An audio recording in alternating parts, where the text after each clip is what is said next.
Hello friends, learning platform YouTube channel पर आप सभी का हार्दिक अभिनंदन है। तो आज के इस वीडियो लेक्चर का टॉपिक है तटीय मैदानी भाग।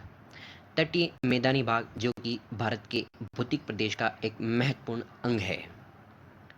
तो शुरू करते हैं तटीय मैदानी भाग के संपूर्ण विवरण के बारे में। तटीय मैदानी भाग जिसका निर्माण माना जाता है सागरीय तरंगों के अप्रदन एवं प्रादीपीय नदियों के अवसाद के निक्षेप के कारण। तटीय मैदानी भाग जो कि अरब सागर और बंगाल की खाड़ी दो जल राशियों से घिरा हुआ मैदान है। तटीय मैदानी भाग जो कि प्रादीपीय नदियों और अरब सागर और बंगाल की खाड़ी के प्रभाव से बना एक मैदानी भूभाग है। ठीक है, अब है तटीय मैदानी भाग का वर्गीकरण दो प्रकार से किया जाता है। एक तो है पश्चिमी तटीय मैदान और दूसरा है पूर्वीय तटीय मैदान।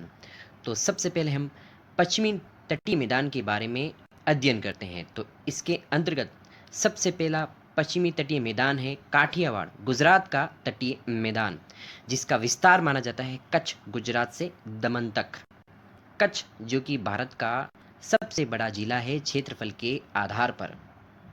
ठीक है, और काठियावाड़ का तटीय मैदान, इसकी सबसे बड़ी विशेषता ये है कि यहाँ पर रेगुर मिट्टी की उपलब्धता है, मतलब काली मिट्टी की प्रधानता है। फिर है नंबर 2 पर पश्चिम तटीय मैदान है कोंकण का तटीय मैदान, जिसका विस्तार माना जाता है दमन से गोवा तक। दमन जो कि दमन एंड दीव एक केंद्र शासित प्रदेश है, उसका एक जिला है दमन। तो कोंकण का तटीय मैदान जिसका विस्तार है दमन से गोवा तक।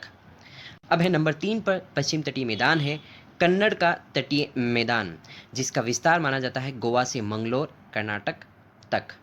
और कन्नड़ का तटीय मैदान, इसकी सबसे बड़ी विशेषता है कि यहाँ पर शीर्ष पेट्रोलियम क्षेत्र स्थित है, जिसका नाम है बॉम्बे हाई तेल क्षेत्र, जो कि महाराष्ट्र में स्थित है। ठीक है,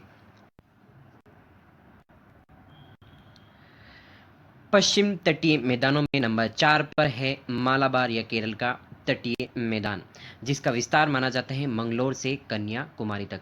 कन्याकुमारी जो कि तमिलनाडु में स्थित है।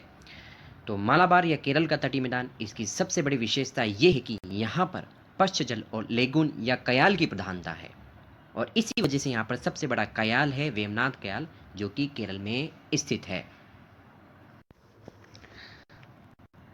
अब हम डिस्कस करते हैं पूर्वी तटीय मैदान के बारे में।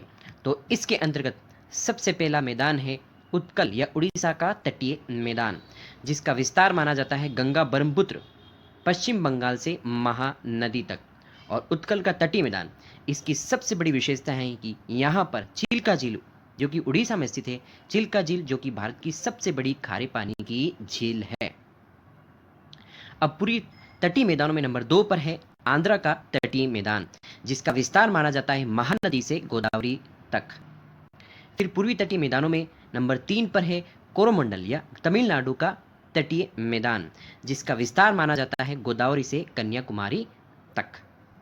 ठीक है, कोरोमंडल का तटीय मैदान, इसकी सबसे बड़ी विशेषता यह है कि क्षेत्रफल की दृष्टि से यह सबसे बड़ा तटीय मैदान है और दक्षिण भारत का गौरव है। अब हम तटीय मैदानी भाग को मानचित्र के अनुसार समझते हैं। तो मानचित्र में जो नीले रंग में दर्शाया गया जो तटवर्ती भूभाग है, वह है तटीय मैदानी भाग। तटीय मैदानी भाग को दो भागों में विभक्त किया जा रहा है, जिसमें एक तरफ है पश्चिम तटीय मैदान और दूसरी तरफ है पूर्वी तटीय मैदान। ठीक है, पश्चिम तटीय मैदान की ओर अरब सागर की लोकेशन पड़ती है, तो पूर्वी तटीय मैदान की ओर बंगाल की खाड़ी की लोकेशन पड़ती है, और मानचित्र में दक्षिण की ओर हिंद महासागर की लोकेशन पड़ती है। इसी वजह से यहाँ पर तटरूपी मैदानों का निर्माण हुआ है। एक तरफ हिंद महासागर और अरब सागर का प्रभाव पड़ा है, तो दूसरी तरफ प्रादीपीय नदियों के अवसाद का प्रभाव पड़ा है। इसी वजह से तटीय मैदानी भाग का निर्माण हुआ है। तो सबसे पहले पश्चिम तटीय मैदान में हम जाते हैं।